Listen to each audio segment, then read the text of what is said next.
If you want to create a poll on Instagram, then what you do is go ahead and open Instagram.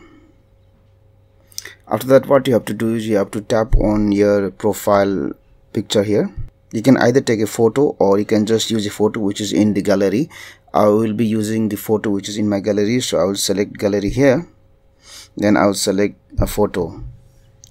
So once I select a photo, then on the top I have a icon which is something like a square with a face. I'll tap on it and then I'll select poll. Now from here I can ask a question and then select done. So once you have created the poll, then what you do is select send to and then select your story and then select share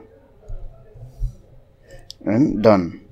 Okay, so you have created a poll on Instagram. Thank you for watching this video, and please click on the subscribe button and hit on the bell icon to get notifications for free.